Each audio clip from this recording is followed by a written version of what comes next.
If anyone notices a slight dripping here, the theater has developed a leak, so don't get excited. And if you hear louder noises, it's simply the ceiling coming down, so don't be disturbed.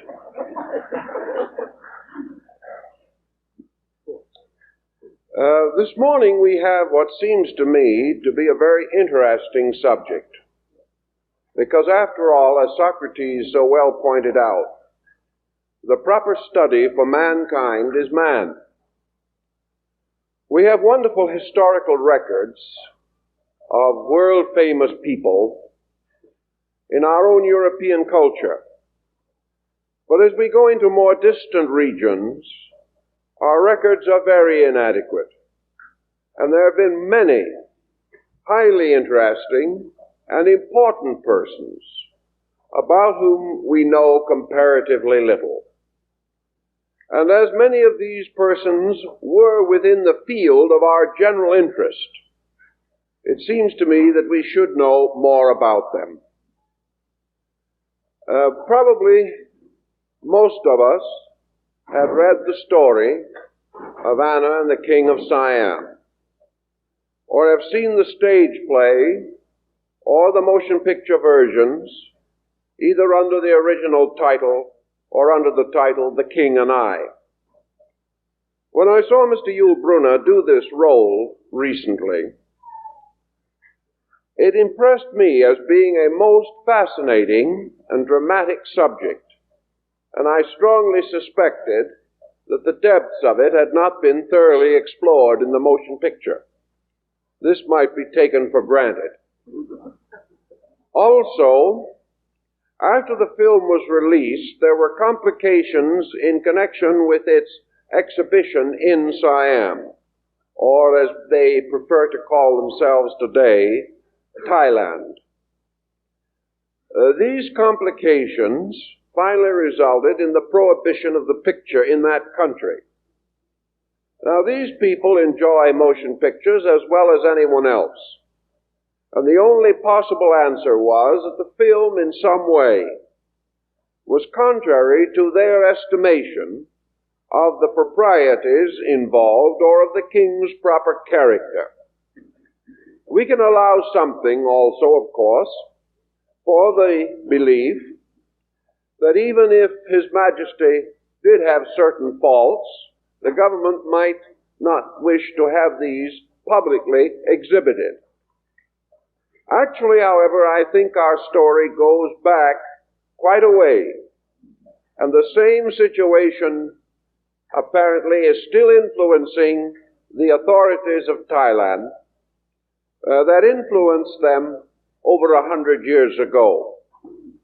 So with a few brief thoughts of this kind, we'd like to explore a little bit into the history and story of a really interesting and purposeful man who not only left an important message to his own people, but to a large degree contributed something to the better understanding of life, which we are all seeking.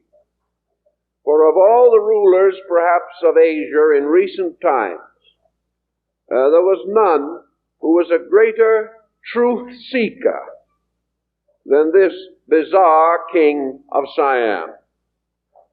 In order to get ourselves historically oriented in a brief period, for we must understand that this story is really a very involved and profound one, I would merely like to add that a few months ago, I was fortunate enough to acquire an entire group of original manuscripts and papers relating to this important period in Siam. These papers include complete letters in the autograph of the king. Also, letters in the autographs of important missionaries who were functioning in Siam at that time, many of whom were close to the king and his confidential friends. Also included are a number of proclamations which seemingly have important bearing upon this critical period in the history of an Asiatic nation. Among these proclamations is the one changing the currency of Siam from cowrie shells to ordinary coinage.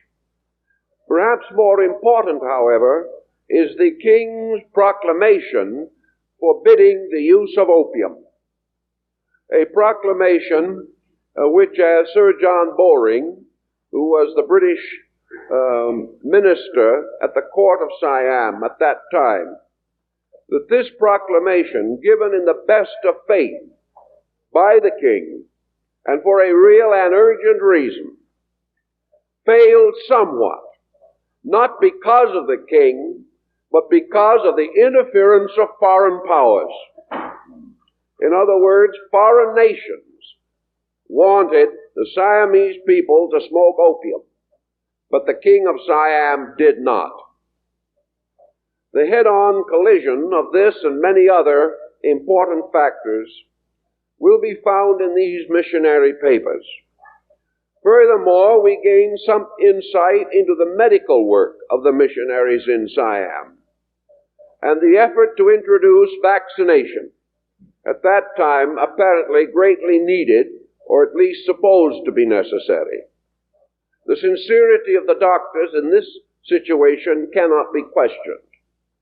The way that was used at that time was to dip the vaccine in a cloth, cut a wound in the arm of the person, and sew the cloth in. Dr. Bradley, who was one of the leaders in this effort, declared that they were getting from 70 to 80% efficiency by this method. So we have all kinds of interesting things involved in our story of Siam. First, a wee bit of historical orientation behind the subject of the morning. Siam, now Thailand, meaning the land of the brave, is a country about the size of France.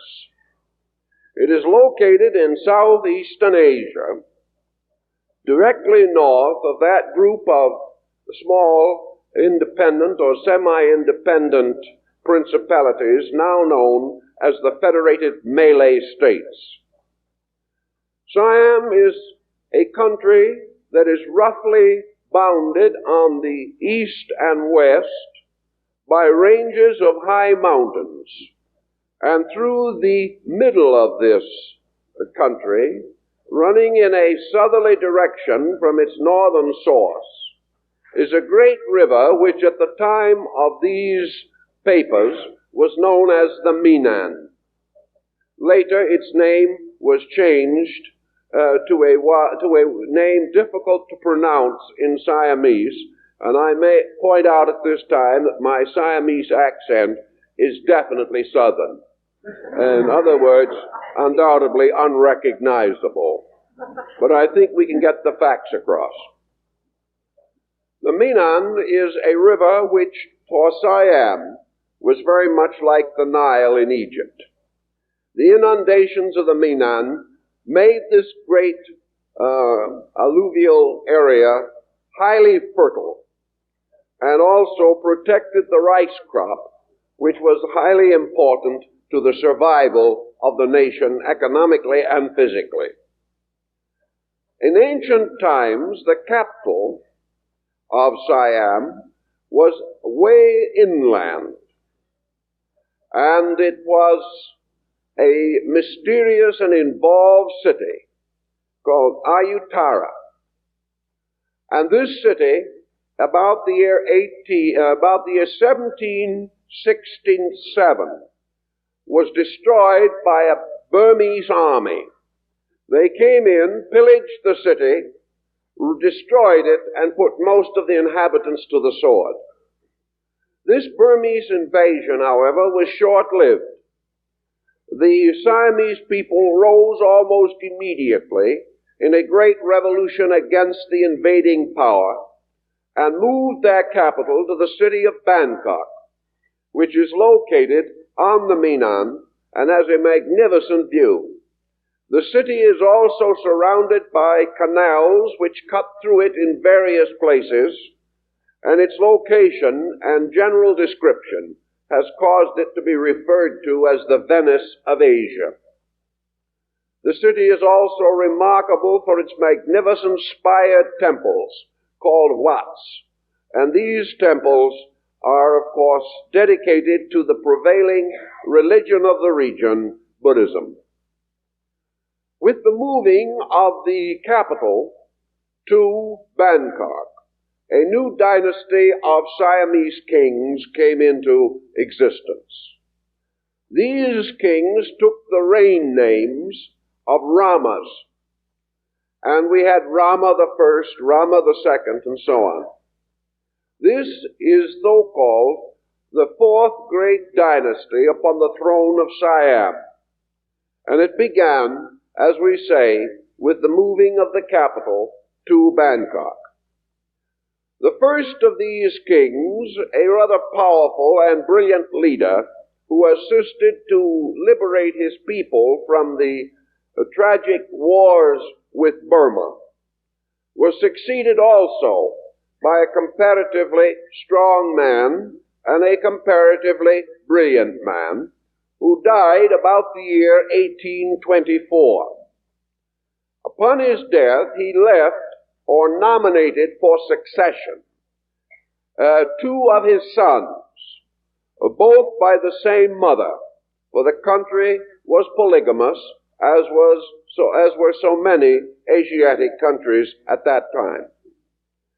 These two sons were evidently, according to the king, most suitable to succeed. Actually, in Siam, the elder son did not necessarily succeed to the throne. The previous monarch had the right to elect, and in most instances he elected what he regarded to be the person most suitable for the throne. Now the question may arise why he elected two sons. This brings into focus a peculiar phase of Siamese government at that time. That is, that Siam was ruled simultaneously by two kings, and was therefore called a duarchy. This could only have succeeded in a nation temperamentally, more or less abstractly mystical and Buddhistic. Had this polarity of government existed elsewhere, it most certainly would have led to serious political complications and the desperate effort of one king to overthrow the other. In Siam, however, this did not occur, and the situation unfolded admirably. The two kings ruling at the same time were referred to as the first king and the second king, and this should not be regarded as a chronological definition. One did not precede the other in time. They ruled concurrently, but one preceded the other in certain authorities. The first king of Siam, who was sometimes simply referred to as the first king, held 2/3 of the income of the state, also was entitled to bear the title Rama, and was usually the more prominent political leader. He was the one to whom the exterior nations most often appealed and applied for permissions and privileges.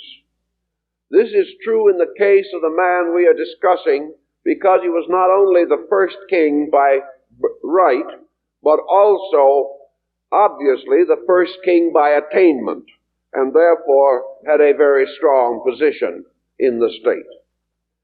The second king, his younger brother, was also a brilliant man, of great literary activity and interest, especially fond of Western sciences, particularly navigation.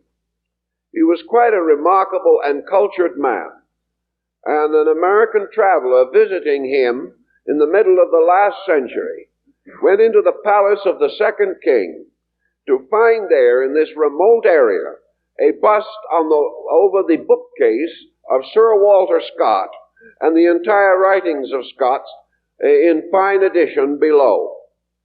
The second king also was quite an expert on English dictionaries, had 11 different ones, which he compared to determine the best usage of words. And here in the midst of this jungle, this man, as expressed, with a silken cloth wrapped around his waist, his lower legs bare, his toes slipped into pointed slippers, and a loose jacket of gold and brocade on his upper body, and a small skull cap surmounting the entire picture, in this wonderful and remote place, leaned over to his visitor, holding in one hand a solid silver teapot, and turning to the visiting officer from the United States, calmly remarked as he poured, "Cream and sugar."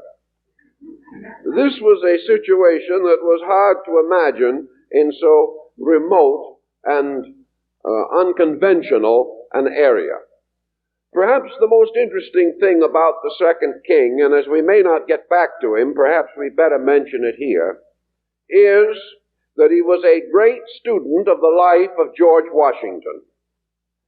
And when Captain, later Admiral Foote, visited him, the Admiral tried to discover for his own satisfaction whether this was merely hero worship or a solid knowledge.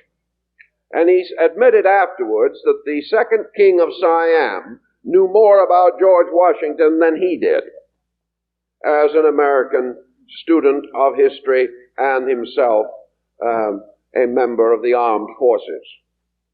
The height of the second king's interest is to be expressed by the fact that he named his son George Washington. And believe it or not, His Royal Highness George Washington became King of Siam. So that this might seem strange in the history book, but it actually happened. And George Washington ruled as second King of Siam to around 1880. With this background, we must return to the death of the second Rama of Siam, which took place about 1824.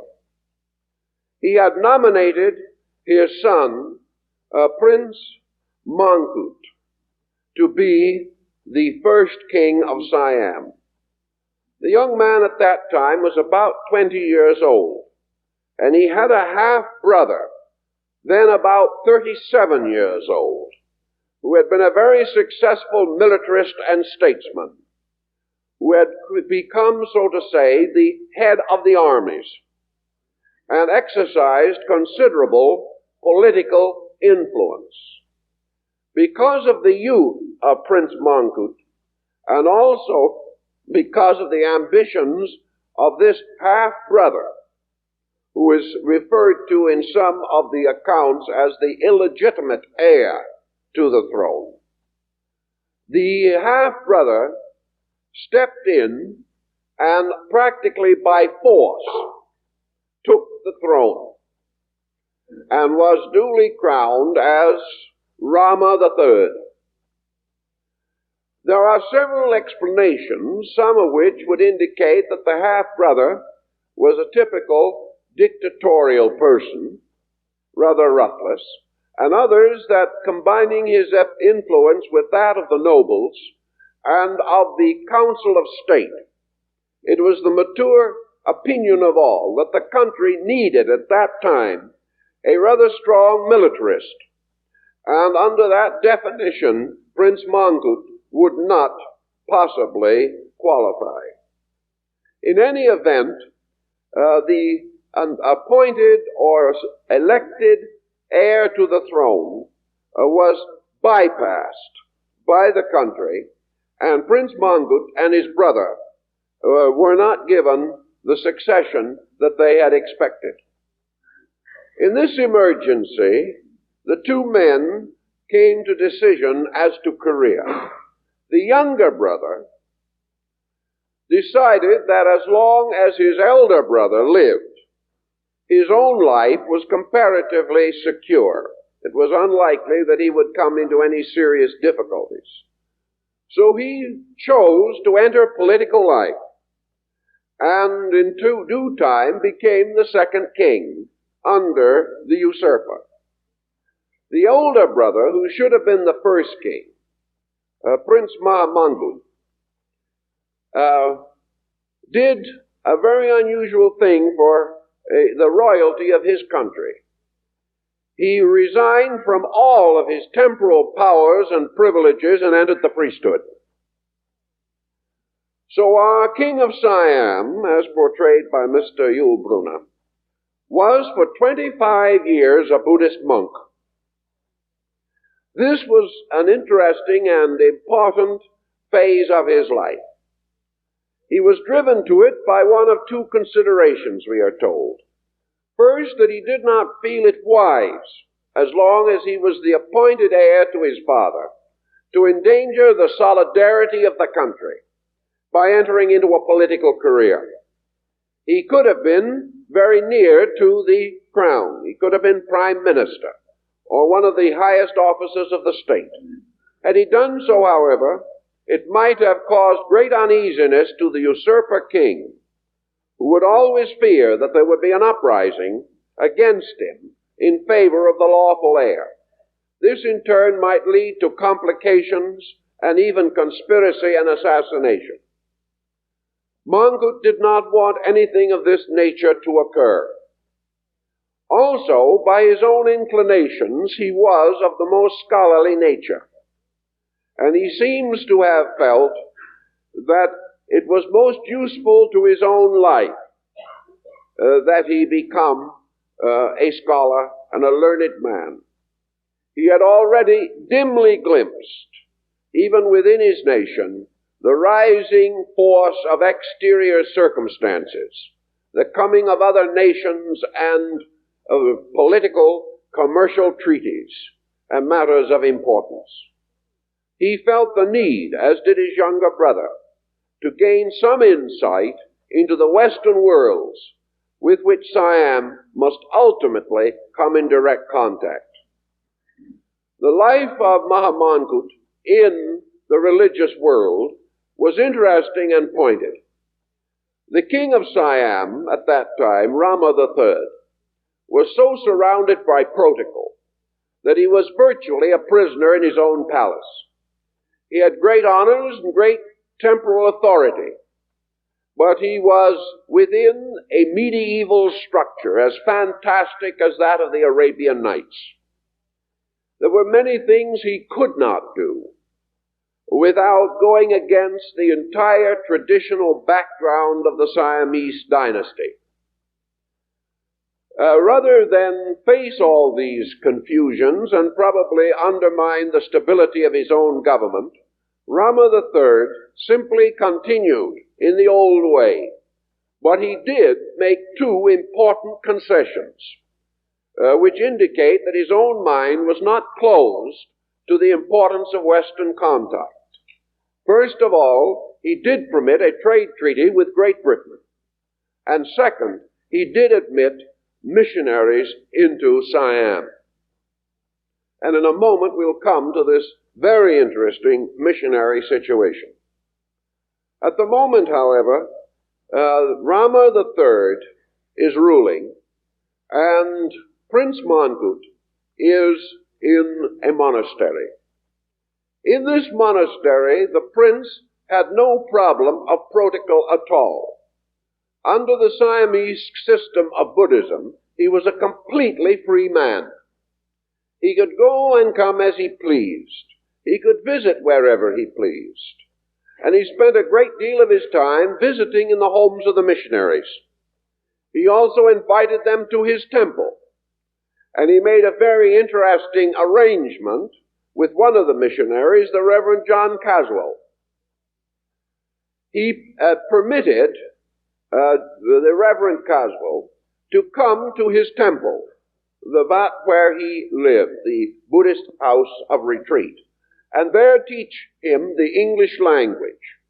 And in exchange for teaching the prince English, the prince permitted the missionary to distribute religious tracts on the steps of the Buddhist temple. It was quite an interesting and unusual situation that becomes psychologically more delightful as we proceed. During the course of his many years in the monastery, Mongkut reached out continuously for Western ideas. At that time, there were two groups of missionaries, one Catholic and the other Protestant. The principal Catholic missionary of importance was Bishop Palago, and this man was the apostolic vicar to Siam. The Roman Church had been permitted to reopen its missions because earlier, through the French and the Portuguese, the Church had become involved in political dissensions in Siam and had been more or less forbidden to function. But under Rama III, the old and kindly bishop was brought back. It was this bishop who taught Prince Mongkut Latin. And while the king's Latin was a unique kind of language all in itself, with a faint reminiscence to Latin, but with a strong Siamese accent, both in speaking and in grammar. The king, through this contact with the Latin languages, became capable of reading a great many classical works, otherwise not available to him. He also studied very carefully all of the structure of the Roman Church, all its rituals and ceremonies, its rites and its history, and became a prodigious authority on these matters. His affection and regard for the old bishop were so real that later, when the bishop died, Mongkut assisted in the funeral ceremony, and the missionaries gave him, as a testimony of their regards, the old amethyst ring which the bishop had worn. In any way we wish to look at it, Mongkut was not too long in the monastery before he began to realize the importance of reorganizing and reforming Siamese Buddhism. At that time, as he himself explained it, the original teachings of Gautama, the Indian Buddha, had passed through so many miles of jungle and so many centuries of interpretation that it had lost much of its original purity. It had become encrusted with legendary and lore, with myth and fable, and with interpretation upon interpretation, including many doubtful interpretations by Siamese monks who were not really themselves scholars, though intensely devout.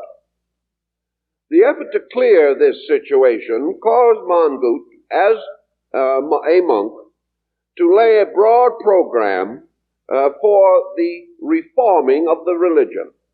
So successful was this religion that the prince rose very high in the Buddhist hierarchy himself and finally attained to the position of the Grand Abbot of Siam. He became the head of Siamese Buddhism. In this strategic position, and backed as he was by the nobility of his birth, he had a comparatively free hand, and he began to strip away what he regarded as all of the superstitions that had gathered upon Buddhism. He divided Buddhism into two essential groupings or structures.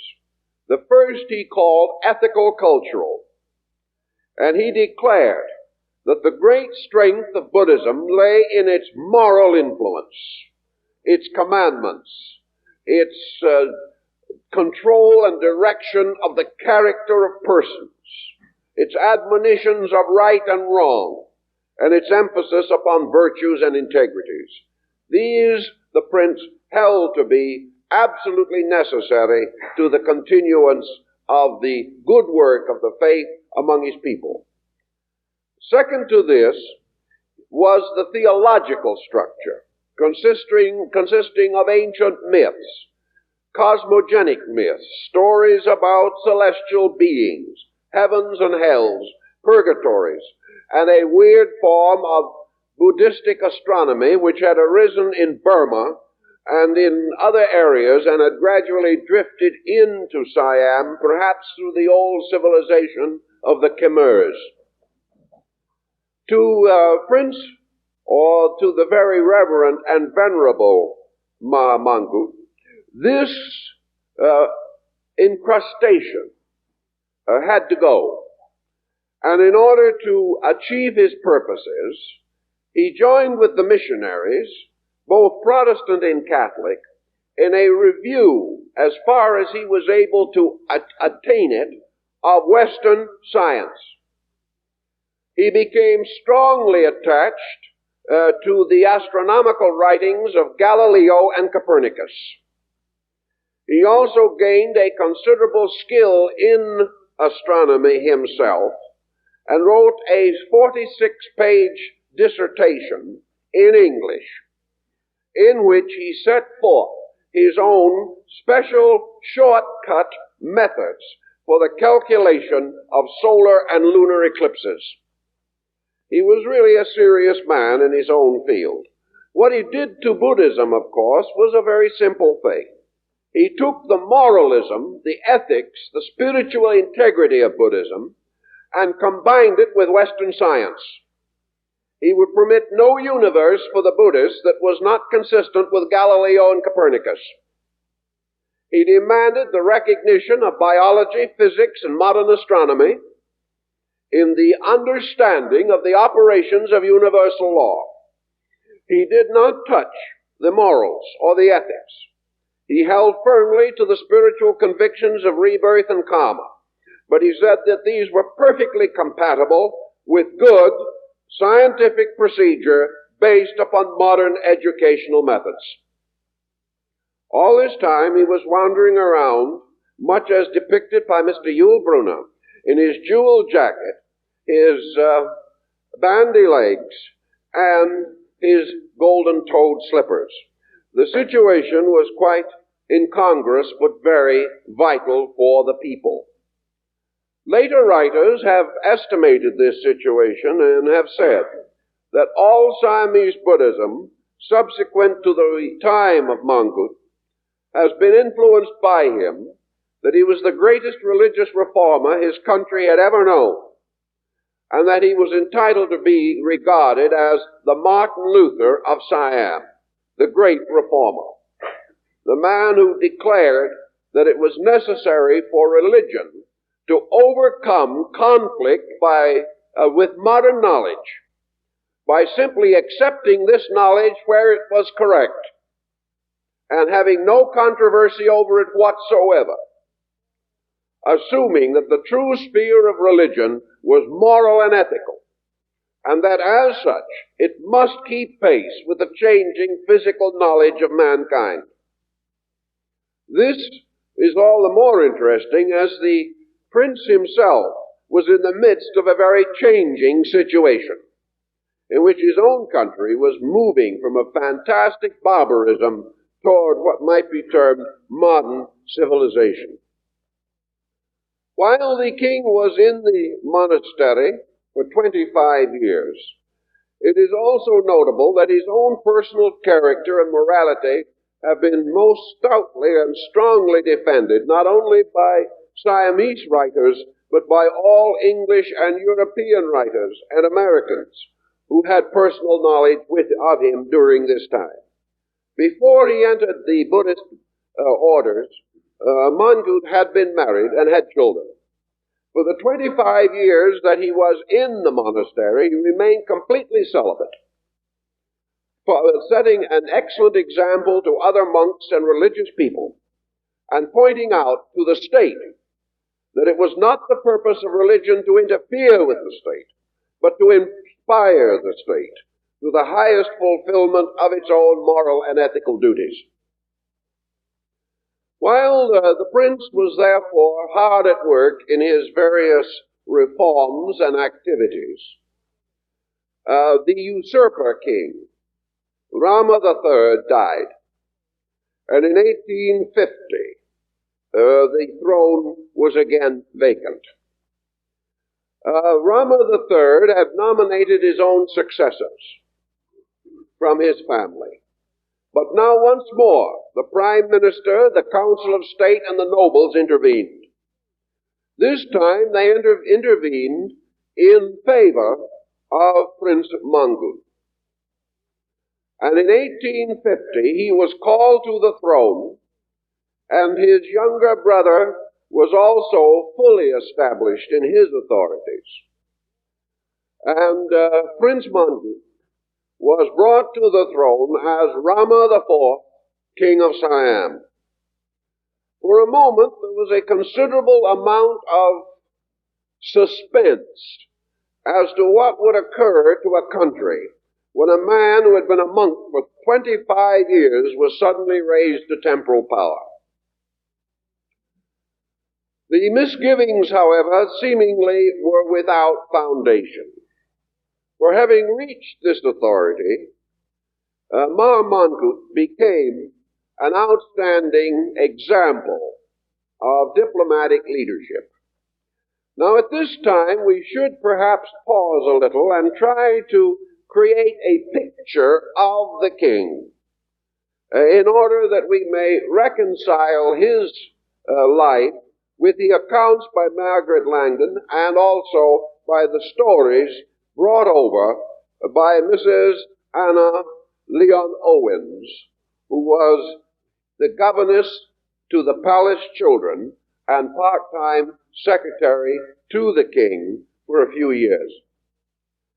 These stories and the accounts of Sir John Boring and the American first consul general to Siam, the British consulates, and little later the German consulates of the Hanseatic League, all of these should give us, together with a few personal recollections and reminiscences from earlier writers, a fair picture of the king himself and what he stood for. The description or portrayal of him by Yul Brunner is not inaccurate. It is somewhat superficial, but it presents to us much the character of the man himself. He has been estimated in 100 ways, but the final estimation must be upon the achievements which he attained and accomplished. He is described by Boring, who knew him perhaps as well as anyone, and by Dr. Dan Bradley, the Congregationalist missionary, who was his personal friend for nearly a lifetime, in rather glowing, but we'll say qualified terms. First of all, we must realize that nearly every opinion of him that we have comes from non-Buddhist sources, mostly from the Christian missionaries or Christian officials of other nations, many of whom were quite personally devout. And as the period of our interest lies from 1850 to 1868, we know that the missionary fervor was strong at that time, and that a very difficult situation arose. Perhaps we must make a certain detour here to clear this before we can go on. In 1835, the Reverend Dan Bradley, M.D., a homeopathic physician, and a member of a missionary association which later became involved with the Congregationalist movement, went to Siam with his family. Even before he had settled there, he lost one child to the climate and misery of that then comparatively isolated region. The trip to Siam in those days was an almost incredible one. Letters took 6, 8, and 9 months to be delivered. It was like going out of the only world you knew. And these missionaries were very devout, sincere persons, striving desperately to accomplish a job which they felt to be necessary. While they did not succeed in their primary objective, their secondary success was enormous. Bradley we'll use as symbolic of most of the others.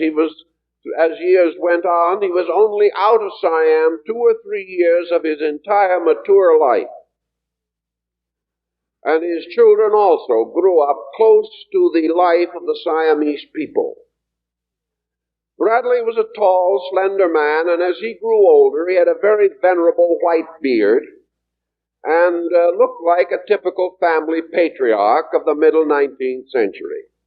He was a good man, sincere, God-loving and God-fearing. And he had not been there very long before he became quite associated with Mongkut. Of course, at this time, the king was then a monk in his temple. Many of these men, including the Catholic bishop, grew more and more personally fond of this very interesting monk as he was then. They knew he was a prince. There was no reason to suppose then that he would ever be king. But as they describe it themselves, here was a man stepping out from behind a lacquered screen, a man whose body was covered with the most barbaric ornaments, a man whose personality was flamboyant in the extreme, with much of the attitude and the background of Al-Rashid the Magnificent. And yet a man who came to their homes, sat humbly at their feet, and begged, almost with tears in his eyes, for knowledge. He wanted knowledge. He wanted to know. He wanted to learn. He wanted to understand what lay beyond the mouth of the Menan, out south into Singapore and Hong Kong. He wanted to know who was what in Europe, in the United States. And even before he was king, he had pictures of every president of the United States up to Andrew Jackson. He tried to understand what democracy meant, what liberty meant, what these various nations were attempting to do. Later, of course, there's the delightful story of his offering Siamese elephants to Abraham Lincoln, and Lincoln's declining them on the grounds that the climate wasn't suitable for elephant herds in the United States, and probably they would have to continue to use trains and boats and things like that for transportation. But this shows two things: the interest of the king and his complete naivete as far as understanding. On the other side of the story is the magnificent letter that he wrote to Queen Victoria on the occasion of the death of Prince Albert. And in this letter, as a devout Buddhist, he tried to give the Queen Empress the advantage of a spiritual consolation, an understanding in her great tragedy. The man reached out into every part of the world that he could reach, and yet he was bound by the most impossible traditions and the most limited facilities. One of the members of the American ship's crew, an officer who visited there in 1855 and was present with Captain Foote at a special soiree given by the first king of Siam, described his own impressions of him. He said, "This man is unbelievable. In the first place, if a Chinese should say that there was anything that a Chinese could learn, the Great Wall of China would crumble. All of these remote countries are peopled by individuals who feel themselves to be completely self-sufficient. Here is an absolute monarch whose subjects do not dare to approach him except crawling on the ground. Here is a man who has everything that he wants and absolute power over life and death. And yet this man steps down from his throne, holds out his hand to some merchant or missionary, and says, I am a barbarian, and I want my people to be civilized. And this officer said, a man as thirsty for knowledge, as willing to admit his own ignorance, as desperately seeking to understand. For a man like this to become the ruler of a backward country means a tremendous thing for that country. It means a continuous emphasis upon improvement. If, however, the king lacked Western intellectualism, he did not lack native intelligence. He was one of the most intelligent men of his time. And the missionaries learned this to their dismay. In their early contact with him, he had shown so great an interest in their thinking and in their various ideas that they came finally to hope very strongly that he would be converted to Christianity. As he saw this situation arising, he went to them and he sat quietly with them and he said, Gentlemen, this is not possible. I was born, I have lived, and I will die a Buddhist. But this does not mean that I have any less sympathy for you and what you are trying to do. He said, it is perfectly all right. I will be completely happy if you convert the entire kingdom. It does not worry me in the slightest. But he said, Gentlemen, I don't think you can do it. The reason why I don't think you can do it is because your religion, when compared to our religion, is too similar to create the necessary contrasts which cause people to become moved from one faith to another. He said, our Buddhist scripture says, thou shalt not take life. Your religion says, thou shalt not kill. These differences are not great enough to move a people. We are already practicing practically every virtue you practice. Therefore, the only thing you could give us is your theology. And he said, I question very much whether our people are interested as to whether it is your theology or our theology that is taught from our temples. I don't believe you can stir them into any great amount of excitement over this situation. On another occasion, he talked with Dr. Bradley, and he said to him very simply, he said, Dr. Bradley, you have been here nearly 20 years. You are a devout man, and you are one of my nearest friends and one of the most valued men in my kingdom. And he said, you have worked unceasingly, you have suffered, you have gone through great privation, your family has suffered, your children have died for the courage you have brought here. He said, my heart aches for you, for in this period of time, you probably have not made 5 actual converts among the people of Thai. You have converted a number of Chinese, because Chinese is the second population in Siam or Thailand. But he said, this I will tell you. If you can convert, even among the Chinese and Thailanders, a sufficient number to make it politically possible, I will give them a province of their own. I will place a Christian governor over them and will give them complete autonomy within my empire, guaranteeing them complete freedom from all persecution or religious intolerance, and permit them to rule themselves by their own laws. He said, I am not against you. But he said, I do not believe that this thing can be done. I do not believe it can be done because the roots of our religion are the roots of our education, the roots of our statescraft, the roots of our government. And the average person is not that concerned about the name of the thing he worships. He is concerned with the substance of it.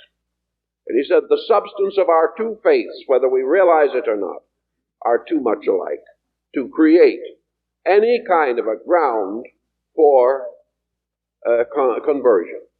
The missionaries were also limited by the fact that they had no real persecution, with the exception of a few unfortunate episodes, which were largely of a minor nature.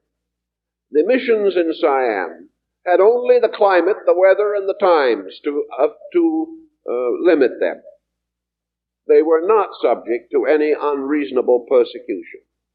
At various times, however, King Mongkut, who read all of the English press very carefully, the newspapers, found that a great many unfavorable stories ridiculing Siam, or ridiculing his religion, or depreciating it, or making fun of things, appeared in the English and American presses. Because the missionaries were about the only non-Siamese or non-Thailand people in the region, he became concerned because he feared that the missionaries were sending these unfavorable reports out. Whenever a series of these reports appeared, he would therefore mildly slap the missionaries. He would take some privilege from them or call them up, make them explain their situation. He was pouting and unhappy over it for a few weeks, then promptly forgave everybody and things went on as before. But I think the trouble with the present motion picture is rooted in the same thing, that it is not felt that it has told fairly the story of a really important person. And we might feel the same way if the King of Siam picture had been created around Abraham Lincoln, who suddenly breaks into song and dance in the second act. We might feel the same way about that if it was done in Thailand. These situations are not fortunate, but the king knew them in his own day and admitted them as such. Among other interesting aspects of his nature was his real and genuine fondness for Western manners and customs.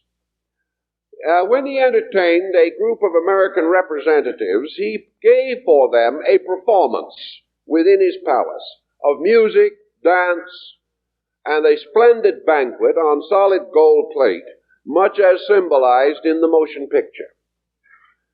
As one of the officers reported afterwards, he said it was an evening out of this world. It was a beautiful, touching, wonderful exhibition, in every sense of the word, absolutely proper. Nothing that anyone could take offense at. High art and fine artistry, and an atmosphere that seemed to take you into the medieval world. He said when it was all over, he said we were just drifting around in a kind of glamorous mystery world with the air around us filled with sparkling fireflies and other interesting things. They gathered the fireflies into nets, put them in their hair, and you could see these fireflies shining in the night. It was a very beautiful spectacle. After it was all over and these officers in full military uniform were making their bows and clicking their heels, King Mongkut suddenly stood up and said, "Gentlemen, would you do me a favor?" They said, "Of course, if we can." Well, he says, "Give me 3 Western cheers."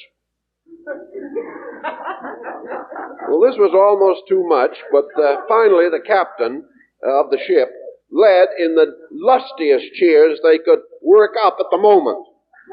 And it broke the spell. It was just like, as one of them said, the bellowing of a bull in fairyland. But at the same time, the king was absolutely tickled to death.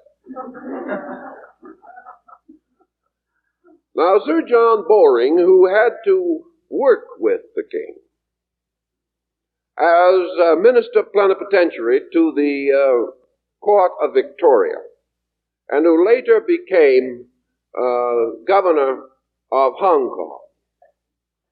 It gives us some other rather interesting understanding. He said, this man, this barbarian, this man who can look at you and smile like a child and can stage a perfect temper fit any time he wants it, but always gets over it just at the right moment, never goes beyond a certain point with it, and has his emotional exuberance under the most immediate control. He said, do not deceive yourself. This man is a power to conjure with. Bowring and several others worked with Mongkut for years, trying to get certain concessions they wanted. He was always the wandering child, always asking their advice, always leaning heavily upon them, always agreeing definitely of the importance of these matters, solicitous, considerate, generous of his time and energy, and always doing exactly as he pleased. They could do nothing with him.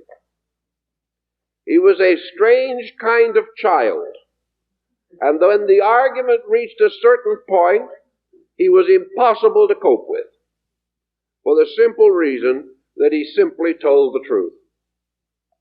And this practically collapsed international diplomacy in the area for nearly 20 years. Also, by means of this situation, as one authority points out, Mongkut caught on to a very tricky and subtle point. He knew the West was moving in. There was nothing he could do to prevent it, and he really did not want to prevent it. But he said to himself, how shall this happen? Shall I sit behind my palace walls, close my eyes, and do nothing until the storm breaks over me, and the entire government and perhaps my entire country are swept away? Or shall I create a dam and put into this dam flood controls, gates, where I can open and let a little water through, and open it over here and let a little water through, so that the country is never flooded? And this is exactly what he proceeded to do. He permitted a stream of Western influence, which he himself controlled and directed, to move in gradually under his supervision, so that there was never a moment when there was an impact between East and West in his country. They were always ready for the next move. There was never a time when it was necessary to move in an army. There was never a revolt, never an excuse for a head-on disagreement between Siam and any other nation. Everything had been prepared. Every path had been strewn with flowers. And anyone who tried to break in would have immediately appeared to be a heartless ruffian, because there was no need for it.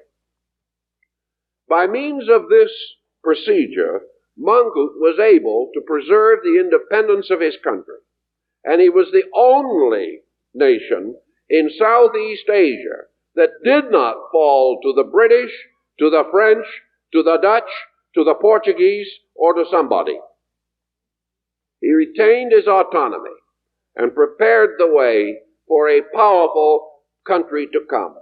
Other nations, hiding behind their medievalism, stood as long as they could and then fell. He never hid himself this way, therefore he never fell. He was continuously growing and preparing, and among his people he is regarded as a bridge between the old and the new, a man in a fantastic position, with one foot on the absolute sovereignty of medievalism and his other foot on the Western world and Western progress. And in his own personality, he bridged these things. And he bridged them largely by the application of his religious philosophy, having united Buddhism and science. He saw in this an archetypal pattern for the bridging of East-West in everything. that these things could meet as compatible and not as deadly strangers coming on with a tremendous impact. In the advancement of these ideas, for example, he personally approached the wives of several of the Protestant missionaries in Siam. And as early as 1851 and 52, when he had only recently reached the throne, he appointed these wives as the instructors of the women of his palace. The story of Anna Leonowens does not stand unique, inasmuch as she came considerably later, and she was not the first European woman to teach in the palace of the king. The first composed of the wives of these missionaries, and they for nearly 4 years went twice a week into the women's quarter of the palace, and there they taught. And it might also be at point to mention the fact that the women's quarter of the royal palace of the first king of Siam was not a harem. It was actually the home of practically all of the female members of the royal family. The head of the household and also head of the palace guard of soldiers was an ancient maiden aunt of the king, and she ruled the entire situation with a rod of iron. There was never a better drum major than the aunt of the ruling monarch. Here were gathered important members of the family, as you realize the numerous relatives and relationships of such Oriental monarchs could well number 600. And the palace was therefore not only his home, but actually the state residence for princes of many degrees, important leaders in all branches of government, the families of outstanding leading officers of the military and the state. So it was quite a massive establishment. And to this establishment, the king sent these wives of the missionaries. And he said, I want you to teach them, his family, English. I want you to teach them to read and to write. I want you to teach them useful arts and sciences. But he says, I do not wish you to teach them theology. But he said, this I will permit. If you are of the right mind, if you do not attempt to force the conversion of my people, if you do not over-influence them, I will permit you each week to gather them all together and read to them the New Testament. But he said, I do not wish you to frighten them or insist that they will be damned if they do not believe this. You may present it, but you may not force it. So these people for 4 years very faithfully and wonderfully instructed the family of the king, who got great joy and pleasure out of having letters written to him by his maiden aunt in English, although she lived only 50 feet down the corridor. It became part of his reaching out into a world of new knowledge. The attitudes of the king concerning language are among the most delightful and amusing. But we do feel also that they represent to us this man who had, at times, quite a violent temper, but had it so wonderfully and strategically timed. He always had the temper when it would accomplish something. And he got over it with the ease of a small child. He never held a grudge against anyone and forgave treason as quickly as he forgave any other insult. His basic life was that of a Buddhist monk, and he continued to live that life to the best of his ability in the strange world in which he found himself. So I think that we are fully justified in recognizing many of his attainments. But in order to understand this situation a little better, I have brought here something that will give us an idea of his attainments in language and related matters. Mrs. Langdon, in her book, Anna and the King of Siam, describes the red velvet letters of the king. Here is one of the red velvet letters. And it is addressed, it is written completely in English. It was written and signed on the 24th day of December, 1858, and to it is attached the gold seal of the king. And it was written to Sir John Bowring, governor of Hong Kong, about 3 years after Sir John had visited Siam to conclude an important government treaty with the king.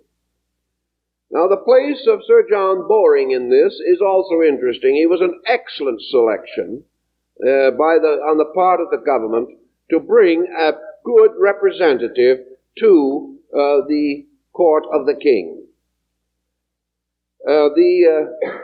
Sir John himself was a literary man of unusual attainments. He had mastered a number of languages at a comparatively early age, and he was the author of one of the principal books on the kingdom and people of Siam, which he published after his visit there in 1855. This letter has bearing upon the book. We may also say of Sir John that his position was that, again, of a devout Christian in the court of a heathen. But at the same time, he was a very honorable man and did not fail to point out the virtues of the king's position. Sir John is remembered to us not only for his writings on Magyar poetry of Hungary and other similar patterns, but he was the author of the lyrics of 3 very famous Christian hymns. In the cross of Christ I glory, watchmen tell us of the night, and how sweetly flowed the gospel sound. These verses were written by Sir John Bowring. This is a letter to him from the King of Siam.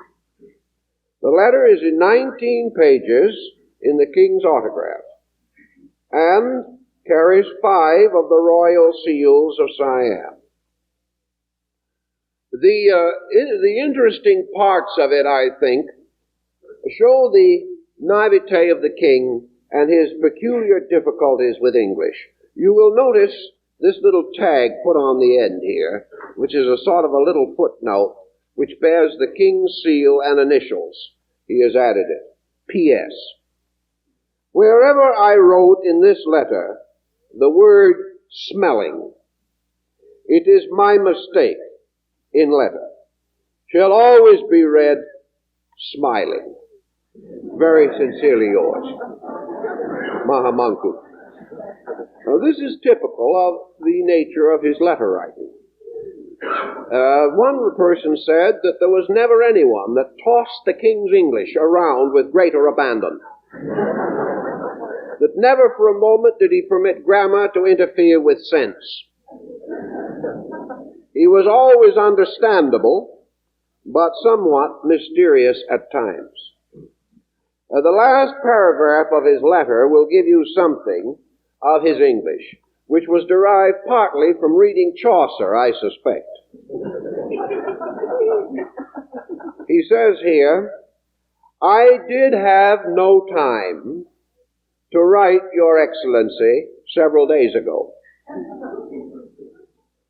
For the aforesaid prevention, now I have therefore liberty to write, Your Excellency, as long as 19 pages in folio,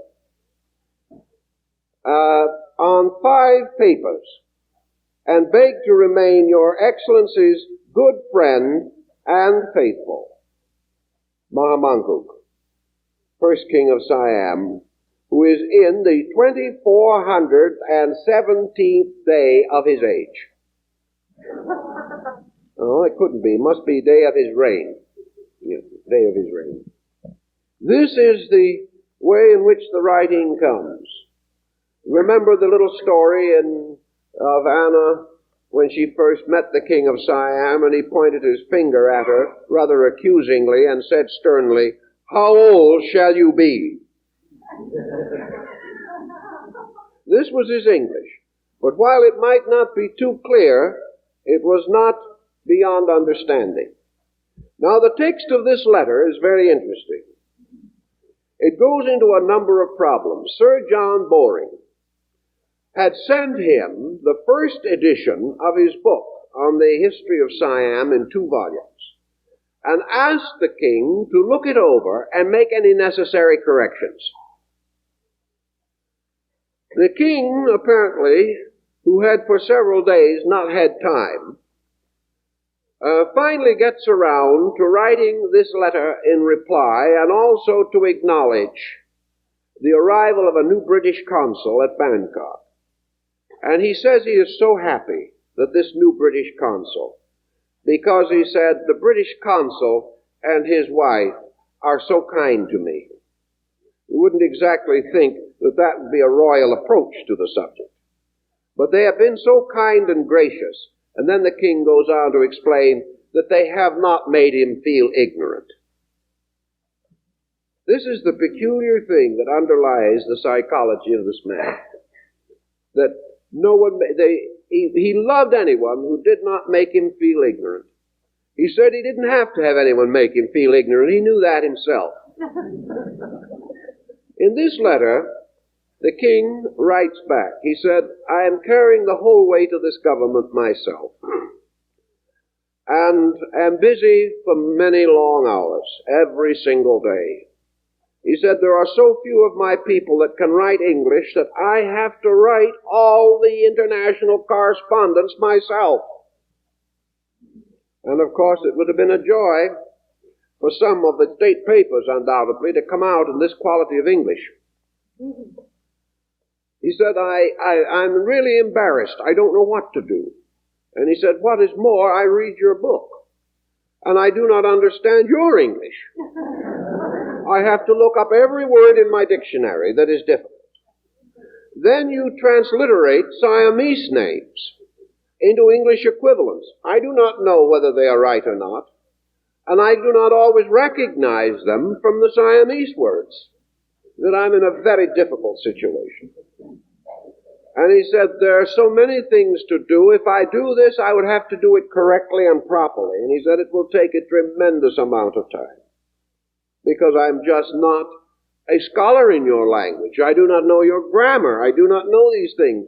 I can get by, but when you are writing a book, it must be right. So it goes on for several pages in this tempo with considerable scientific and common sense behind it. Then the king says to him, but my dear friend, I cannot fail you. I cannot fail to do what I can. So he said, I have this to suggest. If you will pick from the consulate or from someplace a good English scholar who has fair knowledge of Siamese, and he will come, I will set aside 1 hour every day and give it to this man and go over with him page by page and paragraph by paragraph this entire book in 2 volumes for you. As soon as I can, I will do it all. If you will have one, I will give 1 hour a day to your book until it is finished. Well, you can see there is no great amount of arrogance in that attitude. It's the attitude of a man, as the king expressed it, I want the world to know us. I want them to realize our position, that we are what you call a backward people, that we live in the shadow of medievalism, but we're coming out. We're going to be sometime a strong, fine nation. And we're going to have friends all over the world, and we want them to know about us, and know about us correctly. And so for this purpose, this letter is concerned with the preparing of these notes and comments for the ambassador or governor of Hong Kong. This is typical of many similar letters. In every case, the king made a valiant effort to meet the requirements of friendship and to preserve the values. As a result of this, which was typical of his life in all of its different levels, the missionaries especially and the foreign representatives of state found themselves in a very awkward position. They found themselves loving this heathen. They found themselves admiring him profoundly, even though they could not convert him. It made a very interesting situation with a very conservative ministerial missionary group, for here was a man whom, according to their teachings, was a lost soul, and yet they loved him. They loved this lost soul. They experienced in him such a rightness of personal life that it became a considerable strain on them. It must have been quite a difficult situation. Finally, he turned on one occasion to Sir John Bowring and he said, let us not argue any more about the mysteries of the Godhead. I do not know. I do not know. I am not sure that you know. I am not sure that anyone knows. But this I recommend. You pray to your God to give peace and happiness to the people of Siam. And I will pray to my God to give peace and happiness to the people of Britain and all other nations. And thus we shall pray together for common happiness. And God, in his wisdom and mystery, whoever he be, let him bring peace and happiness to all his creatures through these prayers. That was a very simple and honorable attitude. So John Bowring went home with a great admiration for this man, and yet never forgetting the strangely bizarre elements, the almost comic opera elements that we find in the story of the King and I. Yet underneath it all, this searching man, this person tremendously deep in his determination to do things and do them well. Among other points of interest, it may be noted that it has been often said that Mongkut died as a pioneer and martyr of science. He was so deeply concerned with astronomy, which outside of the state and its problems was his greatest hobby. And it is unusual, as Bowring also points out, for a king, an absolute monarch, to have astronomy, mathematics, Latin, English, and trigonometry for hobbies. There was no need for it. All he had to do is wave his hand, and anything he wanted was there. But the one thing is, he said that he wanted that he could not gain by waving his hand was self-improvement. This he had to grow into by long and diligent labor. But he, by his own methods, which we have mentioned, calculated an important eclipse that was to be visible in Siam at a certain day. He sent learned papers and invitations to astronomers and scientists in many other countries. A number of them came and were richly entertained by the king, who then prepared a temporary summer residence in the area where this eclipse could best be studied. And he took all these scientists and members of his own court out into the jungle on elephants to reach the place where the observations of the eclipse were to be made. He had calculated it and, of course, was much excited over the entire situation. The eclipse occurred exactly at the moment he had calculated. And, of course, it was one of the great moments of his life, because in this way he had proved to a little degree that he was not a barbarian, that he could do things and do them correctly. Returning from this trip, he was stricken with fever, and coming to his palace, had the premonition that his end had come. At this time, Dr. Bradley called on him, and Bradley said to him, he said, I think I can cure this fever." And the king said, "No, I don't think so. I don't think it is wise." He said, "First, if I am cured at this time by a foreign physician, I do not think it will be good. It would not be good for the country. It would break down something that I'm trying desperately to build up, and that is respect in our own people for their own real attainments."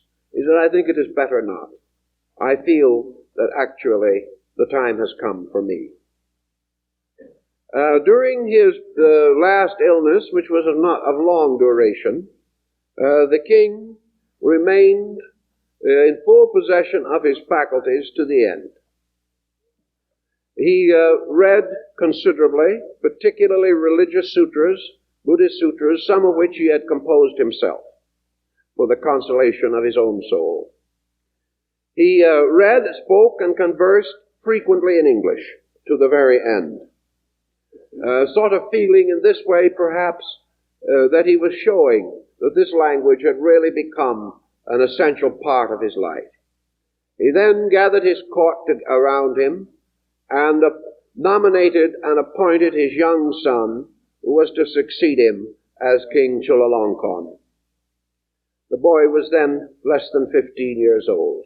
Incidentally, Anna Leonowens was not in Siam at the time of the king's death, although it is indicated that she was in the picture. After having placed his affairs completely in order, King Mongkut addressed his people, through his ministers and through his privy council. He told them in order proclaimed that they were not to regard this death as a misfortune. It was only an incident. It was only a changing of bodies in a long cycle that led to truth and immortality. That he passed on perfectly content with his lot, perfectly convinced that his destiny was in the keeping of an eternal truth. He asked only the consolation of hoping, while yet he lived, that the country that he served would grow as he had planned it to grow after he was gone. He then appointed a regent for his son, and after a very happy and pleasant communion with his family, he retired or was placed in his sick bed for the night, and everyone thought he was improving slightly. He passed in the night, thus bringing to an end one of the most pictorial careers in Asia. Instantly, the regent took over. And the regent, a venerable man, was a regent as he should have been. Things seemed to go differently there. This regent never for a moment had any personal ambitions. He took upon himself the devout task of building up and preparing the young king, Chulalongkorn, who was crowned as Rama V for his work in state. Now, this young man's life was heavily influenced by a number of sources. In the story Anna and the King of Siam, it is assumed that this principal influence was Anna Leonowens. Actually, her stay in Siam was brief in comparison with the other influencing forces there. The great influence was undoubtedly exercised by the missionaries. For while they did not convert the souls of the Siamese people, they enlightened the mind of a great Siamese king. And through him, all of the work of the missionaries gained an extraordinary reward, not in the saving of souls, but in the opening of eyes, in the creation of a new way of life for a people who have cherished that way of life and lived it very devoutly ever since. The regent helped in every way, was true to his charge. And when King Chulalongkorn came to the throne, one of the first of his official acts was his decree of universal religious tolerance. It had been enjoyed under his father, but now it became an official document of the state.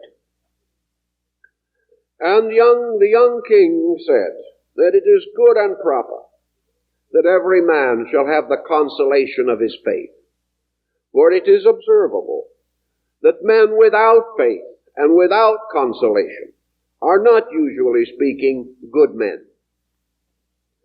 It is also right and proper that every man shall seek his spiritual conviction according to his need and in any direction that may please him, that having found it, he shall cling to it with every ounce of interior life that he possesses, valuing it above all treasures of the earth, inasmuch as it shall confer upon him interior security, that he shall not be asked, required, or expected to explain his faith, to defend his faith, or to strongly stand against the opposition of other faiths. A man's faith is his private strength. It is his right before God and nature. And therefore, King Chulalongkorn issued this proclamation, giving the right of all peoples within his kingdom to believe and to serve their beliefs as best spiritually suited them. His country was essentially Buddhistic, with some Hindu influence. The greatest single religious minority was Muslim, and is to this time. But all these faiths and religions shall live together in peace, because primarily the good duty and right of all faith is that men shall be good, and shall find peace, and shall find security of conscience and understanding. That the young prince, later King Chulalongkorn, gained this knowledge from the contact with his father cannot be denied. That his father was his inspiration, the young man constantly affirmed. King Chulalongkorn belonged to the modern world. He ruled for over 40 years, and before his death, Siam was a westernized nation. Industry, commerce, literature came in, and the king did many interesting things. And among the records of the Siamese government, we find so many important things. One will read, the great library of a certain Wat or temple has now been brought safely to Bangkok to become a state treasure. And it may be noted in passing, says the article, that this library was first assembled and placed under state protection by King Mongkut. Another record says, the great inscribed tablets on stone of the 13th century have been brought out of the jungle and placed in position to be preserved. Copies of them have been made and distributed, and now they are at Bangkok. The original excavation and the preservation of these monuments was due to the insight and foresight of Mongkut, King of Siam. The Museum of Siam was founded first as a private collection by Mongkut and was opened to the public as a public gallery under his son and grandson. Everywhere as you dig into the history of this country, this amazing king, in his pointed toe slippers and shaven head, stands out as being the force that achieved the transition between the old and the new. And the power behind this man was so different and so unique. A despot, yes, but a benevolent despot. A really brilliant man who never probably knew that he was brilliant, and who acted. He used to play at being great. He never knew that he was. He had these wonderful and affable qualities. And he never forgot those who served him and tried to help him. He carried on a wonderful correspondence. He followed the Civil War very carefully in the United States and sent many letters to Lincoln and other leaders expressing his understanding. He followed all the problems of nations, and he finally came to the conclusion that, as he expressed it, a strong nation is not one in which the king is strong, but one in which good government has made the people strong. Therefore, he said, I cannot at this time turn over my government to the people. They are not ready. But I am going to make them strong, so that in the future it will not be the king of Siam, but the people of Siam who rule. And this point was brought out in the restoration of the Constitution, by which the absolute power of the Siamese kings were in more recent years limited. And this Constitution was almost word for word the dream that Mongkut had. So, after seeing the picture and studying these documents and papers, it seemed to me that this story was interesting enough to bring to you as an example of a little-known man who used philosophy and religion in a very practical way, and who blended great worldly power with a determination and resolution, as he says, to do good to my people. And this concept is not so different from the powerful people of today and their ambitions. And perhaps it would be well if more ambitious people of today would say to themselves, as he said to Bori, after all, I am a barbarian. All men who labor only for the advancement of physical things are barbarians. It is only those who labor wisely and lovingly for common good who truly become civilized. Well, our time is up, so I guess that's the best we can do with it.